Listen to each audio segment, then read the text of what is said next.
Okay, can you see me okay? Yeah, one second. Yeah, Oh my God. Hi. Hi. Look at you all Okay. in pink. Okay.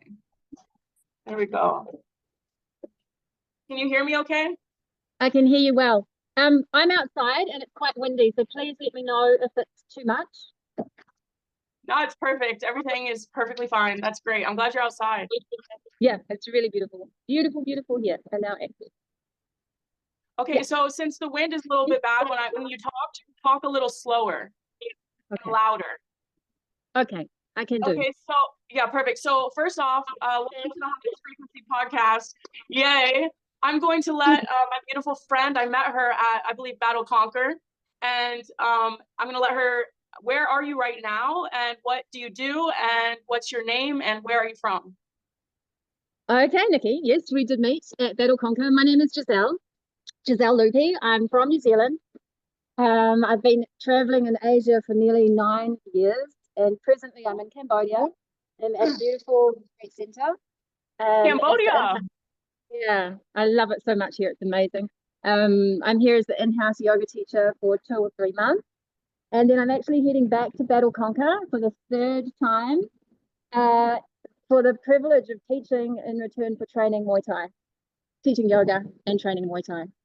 Mm, yeah. Wow, wow. And when are you going back to Battle Conquer? The end of February, beginning of March. Okay, that's Yeah. so exciting. And that was my first Muay Thai camp gym. And um, I mean, I love them all. You know, this is my third one. But I Yeah. have some friends that I met there that are going there at the end of this month. I was thinking about going maybe for a week, but they also Yeah. have one in Pattaya. Have you been to that one? Not yet, but I really want to visit because there's well, I made friends with a guy called Gaz Collins, and he's there. He's also a personal trainer doing podcasts.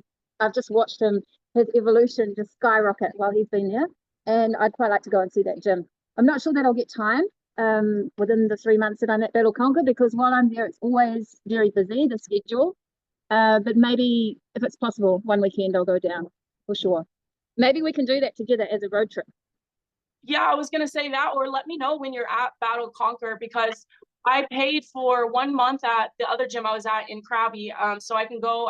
I have 6 months here paid for in Tiger, and they go in Yeah. 3 month segments. So I was thinking maybe after the 3 months I can go to another gym for a week or 2 weeks, and I think at that time you might be at Battle Conquer, That sounds, yes, perfect. and Good. I would love to come there for like a week, Yeah, yeah, that's and then we amazing. could do we could do an in-person interview as well. Absolutely. Yes, that would be cool. I'd look forward to that. It's been amazing, like watching your journey, I met you, it was your first Thai gym, and just seeing what you've been up to and how you've kept at it. I really love that. Yeah. Big ups to Yeah, you. I think you posted something the other day where it's like something about once you're pretty much like depressed or mentally down if you're not training, right?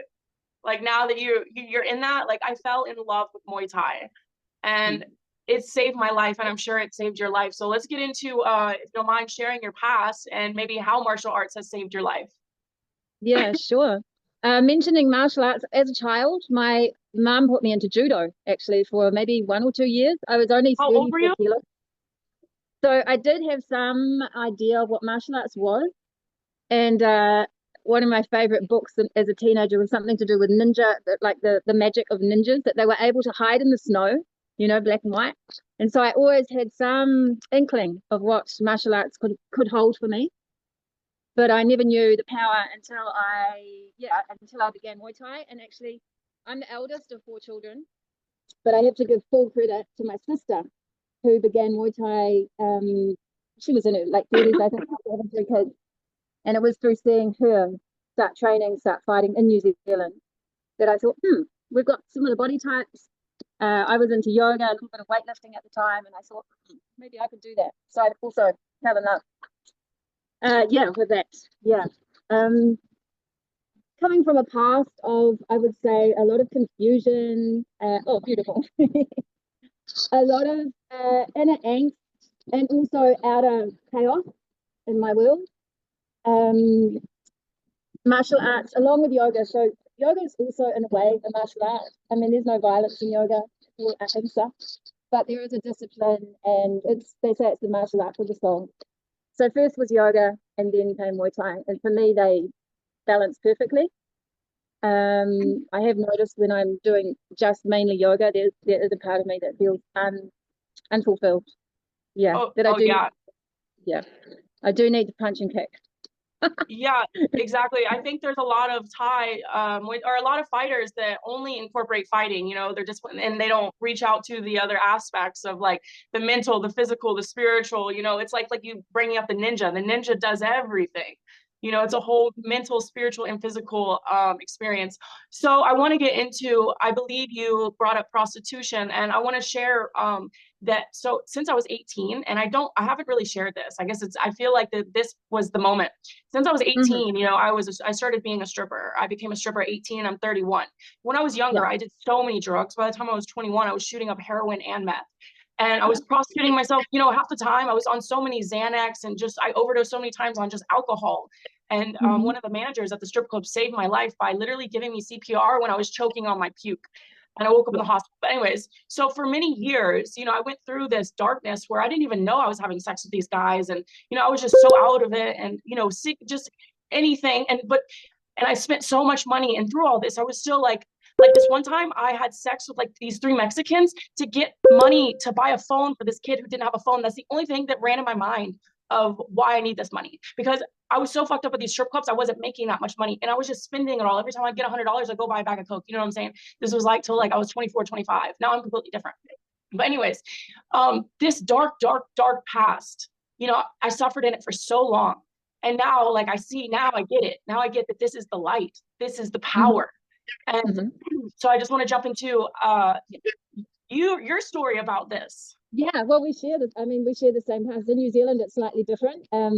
We don't have so much access to the drugs that you do in the States. But I started using the needle at 16. It was 10 Wow. G's. So you use the needle as well.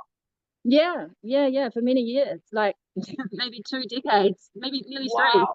Um, yeah, but I did more damage to my body in those years from 16 to 20, because I was 20 when I first cleaned up. I did more damage in those 4 years than I've done since to my body. I get Yeah, it. I get it. I was just, you know, 10 foot tall and bulletproof and completely naive, completely disembodied. I would say that I knew I had a body, but I never felt like I was in my body.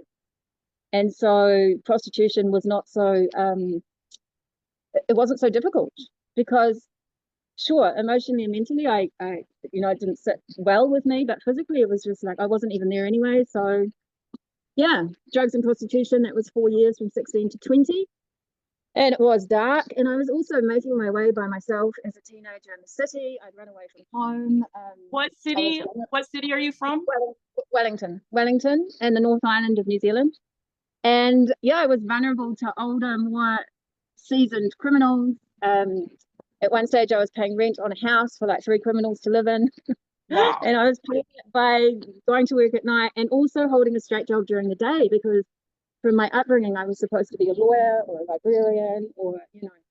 So I was working in an architect's office during the day, and then crossing the street, Disney Street, and going to work in a whorehouse at night for pretty good money. Like on my first night, I earned 2 weeks worth of my day job. So that was pretty attractive. Yeah, that was pretty attractive. And back then I was quite good at banking. Like I used to put my money in the bank in 150s.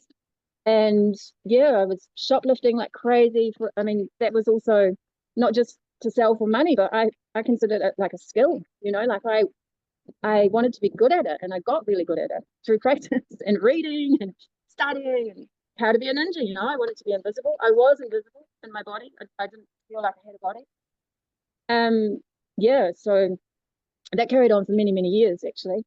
But that first 4 years of drug use got me sick physically. I ended up with blood clots in my veins and in hospital. And through that, I kind of got introduced to the idea of rehab, went to my first rehab. In total, I think I've done three rehabs, all with different degrees of success. Yeah. They say it's a lifelong disease if you believe that theory. I don't know. I just think with age and experience and different life experiences, I've been able to put that aside. I never went back to prostitution. Like, it was just those 4 years as a teenager. And I think about it now, like the men that want to sleep with a teenager and pay for the privilege of it, it just does my head in that they walk amongst us still. Like, I haven't resolved a lot of the male-female trauma around that at all. Yeah. Don't know if I ever will. I resonate with that. Yeah. I know that you're very concerned with like child trafficking, and I really love that about you. When I first met you, you said that was kind of your motivation to keep going. Yeah. Thank you so much. Children are, number one. They're the babies. They're the pure blood that comes through, the placenta. It goes so deep, and right when they come out of that placenta, they're signed with a number, and are, given this board of rules and regulations. And so that goes, but anyways, through all of this, I won't go too deep into that, but this pure blood, this pure soul, these pure souls need help, from the angels. Like, it's like a war. Obviously, that's what's being attacked. I would say number one attack is the children, because those are the ones, they're going to change the world. And there's like over 1 million missing kids every year, just disappear. And we're so not aware of it because, we're so focused on our inside world, and it's not our child. So, but it is our child. They're all our children. Have you ever watched the movie The Sound of Freedom? I haven't, no. Okay. So have you heard of it? Yeah, I've heard of it, and I've seen clips from it, and I feel like it's just too heavy. Like, okay. I don't want to be in denial or ignorant, but I just feel like it's too heavy. Okay, let me share something. Yeah, I totally get it. Let me share something. Also want to share with the world. So I went and watched this movie, and they're under like a whole nother name. They had a big controversy with Hollywood with releasing the movie because there's real film at the end of the movie. The movie is so inspiring. It's heavy, but it's so beautiful because at the end, I'll just share just a little bit. You need to watch it. I mean, do what you want, but this guy he becomes a ninja. That's what I want to do, become a ninja. He goes undercover and pretends he's a pedophile, buys an island with all of these pedophiles. So he has to pretend, and because he's looking for these 2 children, but he gets like 36 children sent to this island, and then the cops swarm and, save all these children. But the person who was running this whole thing was a lady. Yeah, that's fucking scary. But it's an incredible. So in the beginning, the children go missing because like this lady comes up and is like, oh, they're in a poor country. Your children's gonna be actors and stuff. Take them to this place, and we'll take pictures of them. And then they went to pick up the kids, and all the kids were gone and shipped off to different places in the world. Yeah, so there is a lot of people aware of it. I mean, they're in on it, and they walk amongst us, and that just makes it. Yeah. I think last night or the night before, I watched an ex-MP in England get stung. Like, now there's pedophiles sting groups, and he got stung. He was going to meet a 15-year-old, I think. They showed his shoes. Wow. He was wearing Ronald McDonald clown shoes, and he was an ex-MP. And the juxtaposition of these fucking clown shoes and the fact that he was an MP, like rolling over the people as such, and blows my mind. So yeah, I look out at the world sometimes too, and don't want to really be part of it in that respect. Yeah. And also, it's a scary path. When I say, yeah, this is what I want to do, I mean, like, it's like, wait, what? But because it's to go down that rabbit hole and to these people are bad people. Yeah, but I'm pretty confident that you will have the correct support around you. And I mean, some of them are bad, and some of them are the weakest cowards, like that guy that I've ever laid eyes on. And I'm seeing a lot of cowardice, through the system. Anyway. Yeah. That's exactly. Yeah, so I was 16, when this older guy said to me, come with me. I know how you can make money. I'd never seen a man naked in my life prior.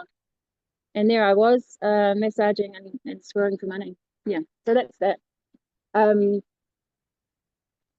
That was then. Yeah, I'm 57 now. 56. I was gonna ask how young you are. I'm 56 years young. Wow, you do not look 56 years young though, for real. Cool. I think part of that is because I keep moving, and emotion is good for me. Feeling and moving. And Muay Thai, there's something about it, it's it's holistic. Like it's the Oh, whole body, it's the whole mind, share, it's all. if you don't mind, share your experience of Muay Thai and how it feels to be in the ring, and just the adrenaline, the feeling. Because the first time I got in the ring Oh, on fighting, I was like, holy shit. for me, there's no other feeling like it. Maybe riding a motorbike really fast. I went maybe, but that's like, no, because there's too many like random things that can happen. But in the ring, it's just one on one, so it's a bit more.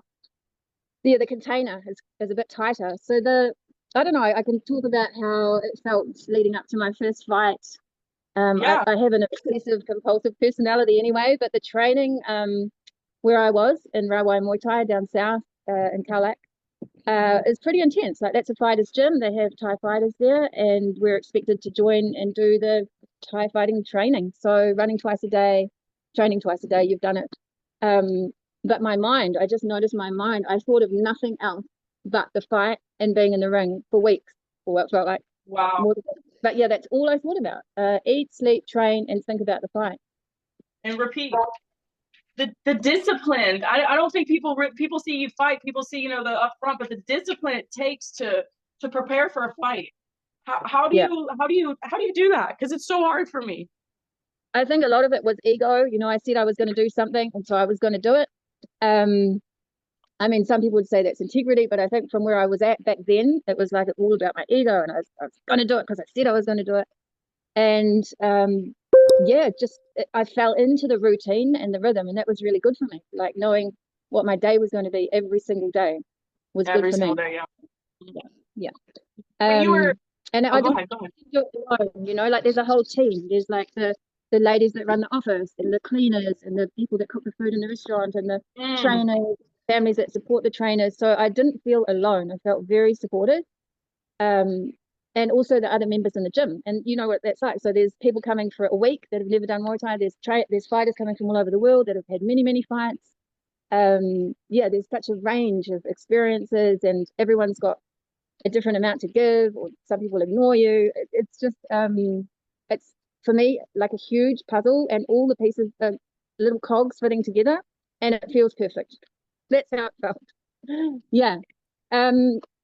Talking about being in the ring, I had no idea what I was in for. I mean, I'd spent time clinching with the Thai boys, and that was like my least favorite thing to do because it hurt like hell.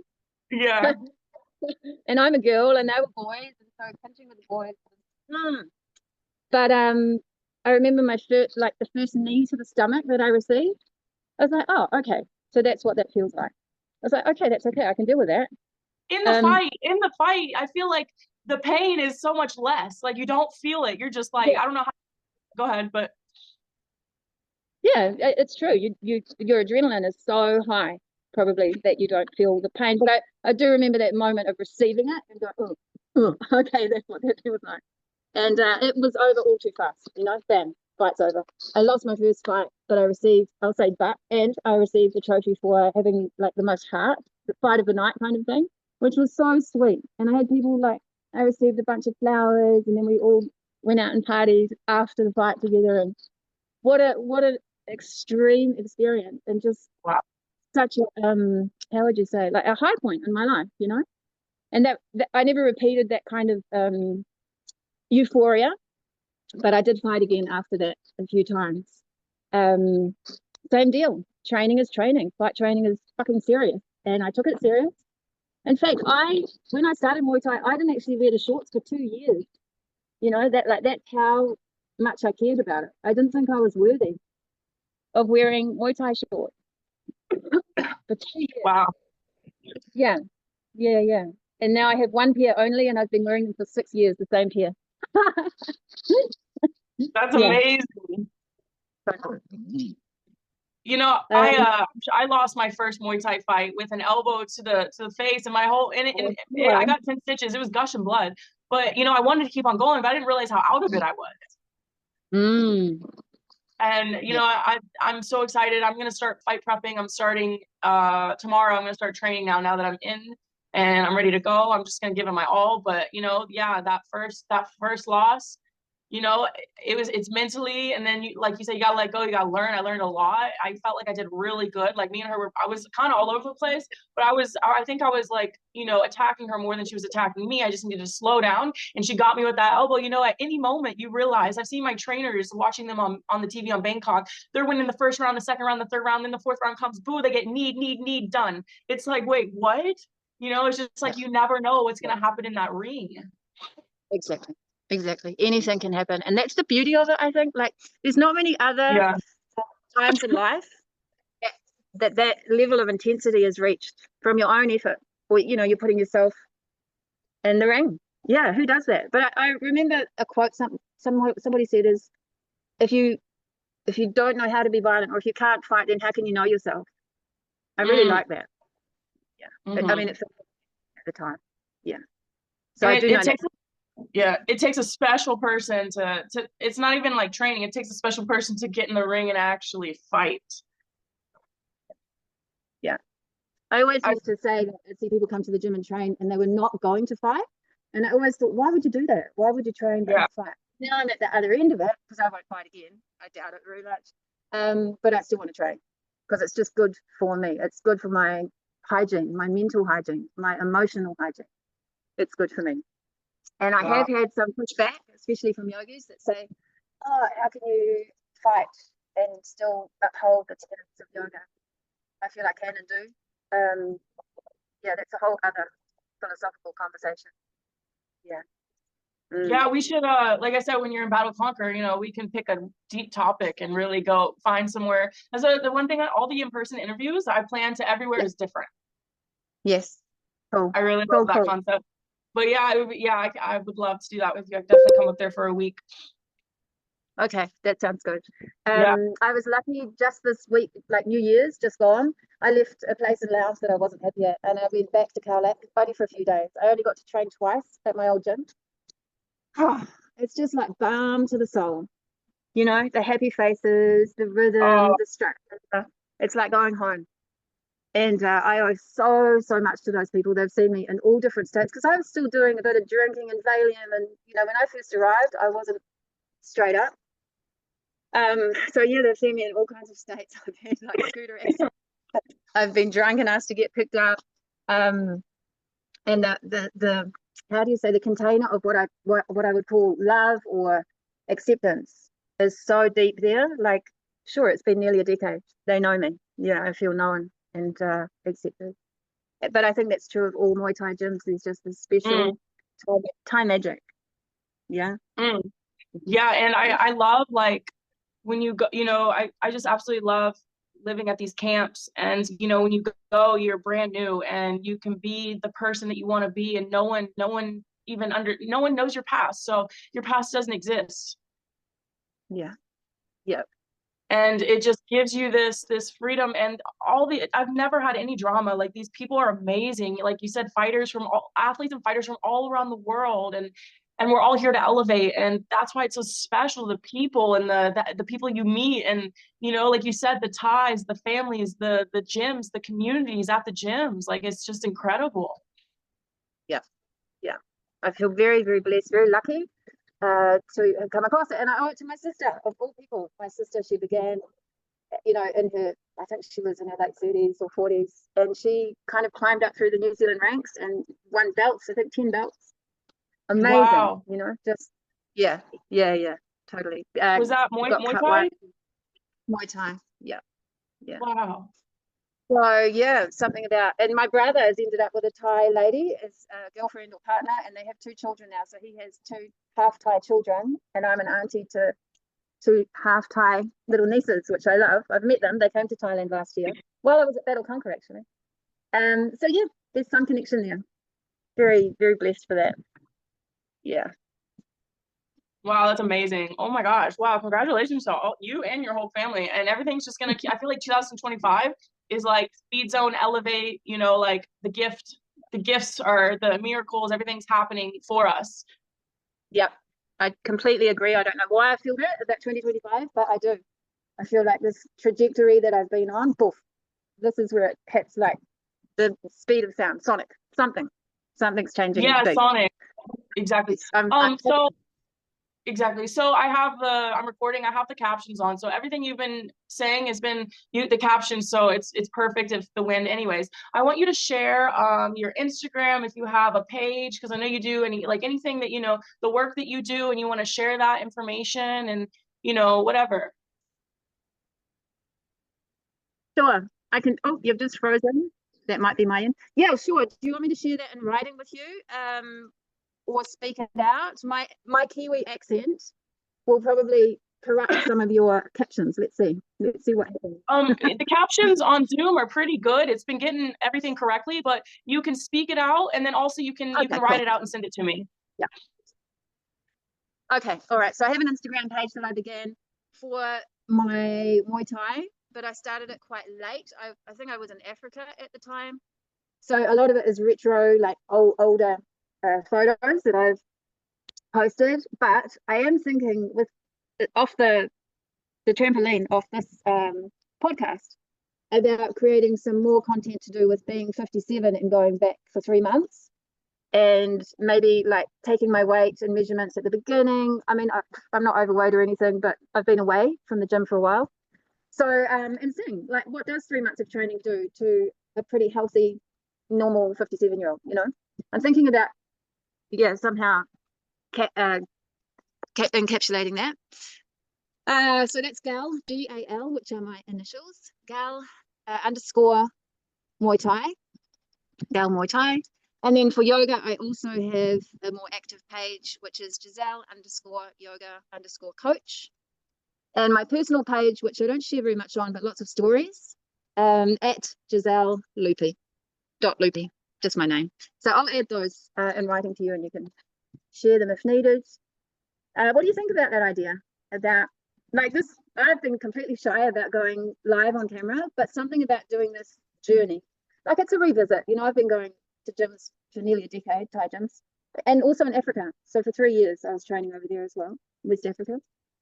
Yeah, I was thinking I have the experience. I've done personal training. I had a couple of clients when I was in Africa. I've got my pad holding certificate under the Thai Sports Authority.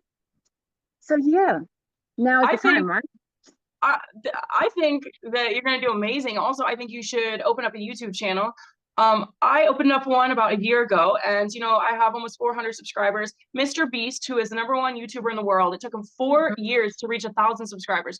But also, you can share your journey. I'm doing Instagram and YouTube because YouTube is long term, and Instagram is these short. I post reels on there too, but Instagram is just different. But yeah, YouTube is like a channel.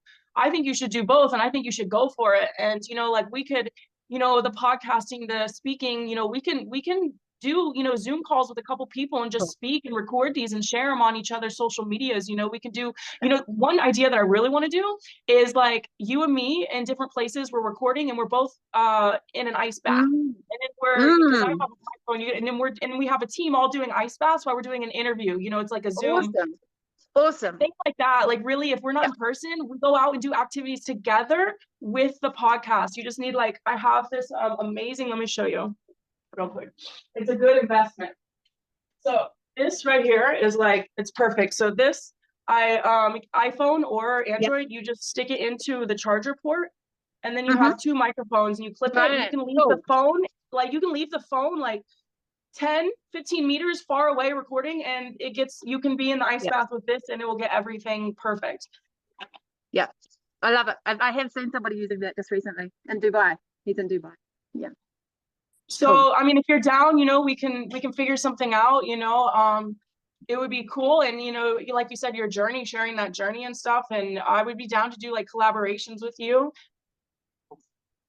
I love that. Because you hit the market of, people that are much, much older, and that get inspired by, your motivation and stuff. And, I might hit people that, it's like the duos that bring in the different souls, and, you know what I'm saying? So.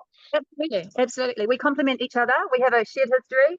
And our own separate lives, and now together through Battle Conquer. Amazing time that was. I just remember giving you a foot massage, and this idea popped into my head. Did you run away? It was amazing. It was amazing, that foot massage. And it was true. We both ran away. Reflexology, correct? Yeah. Yeah, so those are like there's other gifts that have come, through being more embodied, I would say. More being more in my body, less in my mind. Yeah. Exactly. Yeah. Same here. So, how about we both give each other a challenge to finish this week? And my Yeah. challenge for you is to get that page set up, get the Yeah. YouTube channel set up. And I'm really fast at editing. I'm gonna already by the end of Mhm. today, I'll have 3 or 4 reels for you with this and probably completely uploaded on YouTube. So and then I can Okay. collaborate, invite you Amazing. with the videos, send you the videos. And then you Okay. can start, you can start posting that on your pages, and you can post the podcast on your first YouTube podcast or whatever, Yeah, I do have a YouTube. So I just need to start using it and upload it. Yeah. Oh, you have YouTube.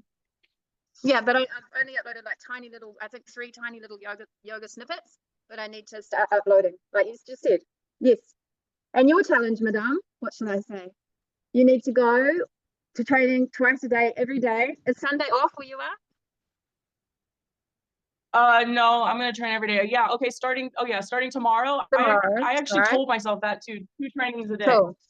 Twice a day, every day until Sunday, and then the rest is up to you. But one thing I learned off you that I just started doing like 3 days ago is in the last time you were in Thailand, you had like you drew in squares and you were ticking off as you did the squares on the wall.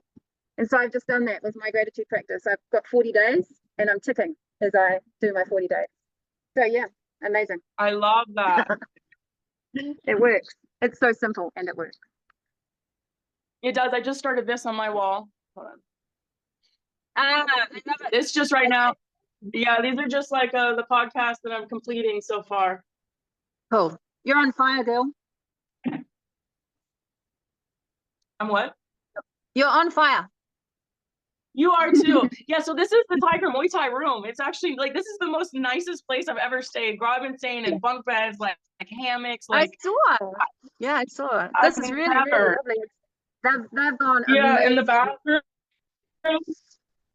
Yeah, stunning. They even it's Battle Conquer was nice, but this is like way nicer. Oh, no, you're in the city, girl. You're in Phuket. Like Battle Conquer is like village style, and this is like in the city. And I noticed Yeah, that like it's just a street with all the fitness gyms. I know that street. So we're tired.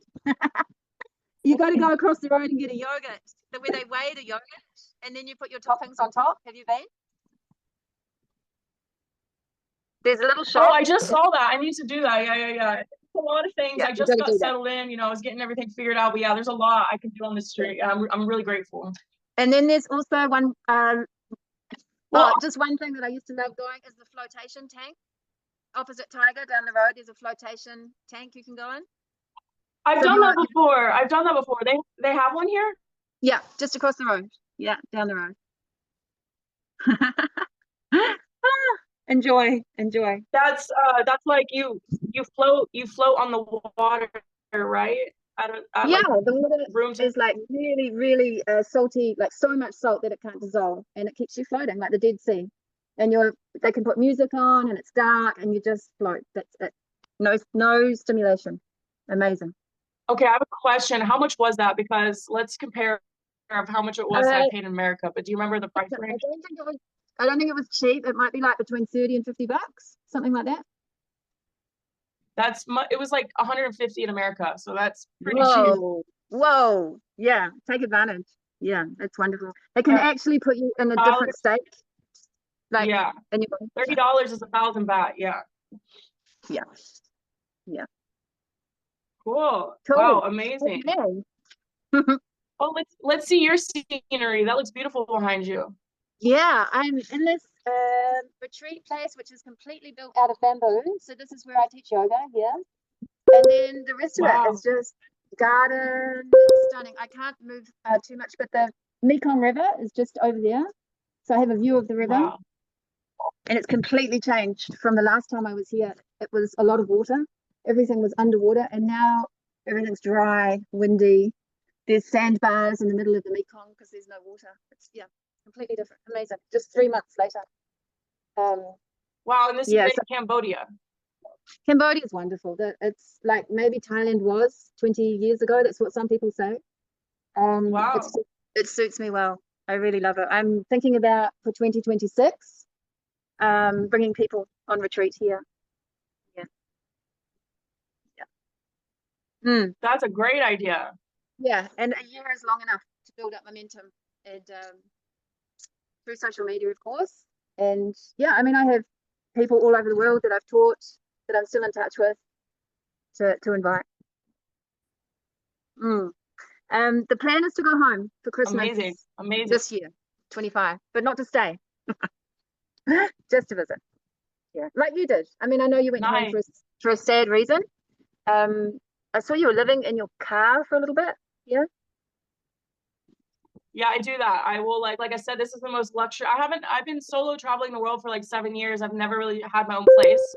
For seven Right. years, I'll sleep in a car, I'll find someone's place to sleep in, or I just jump around. That's why I said like this is a blessing. Yeah, some stability. Hey, Yeah, as well exactly. as being. Focus. Yeah, when I saw that, even before you left Thailand, right? You paid for your months at Tiger. I was like, yeah, this is cool. This is commitment. Yeah, Oh, exactly. That's just what you just have to go all in. That's what I feel like being at these camps for a long period of time, uh-huh. forces you to be all in. Yeah, yeah. So tell me, you were at one down south or in Krabi or both? Which? The camps before. Yeah, yeah. So, okay, so after Battle Conquer, I went to Krabi Aonang and I stayed at the same camp for 7 months at Honor Muay Thai. And it was just Muay Mm, Thai, twice a day.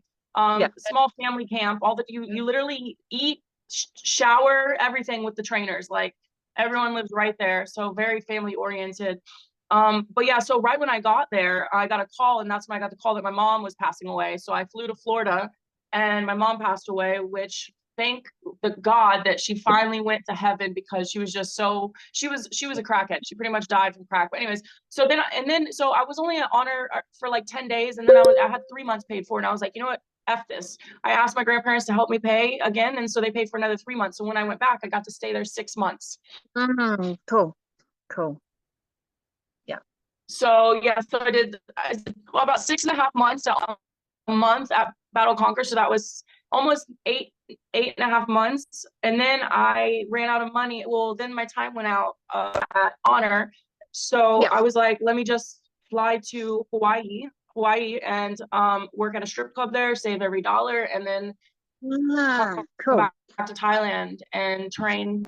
So that's where we're at. And now I'm finally back. I just landed. I came from Hawaii like 4 days ago. Yeah. I remember one story you posted. You were flying down the gangplank on your suitcase on wheels. You're sitting on your suitcase. I love that. I Fun. love Okay. that.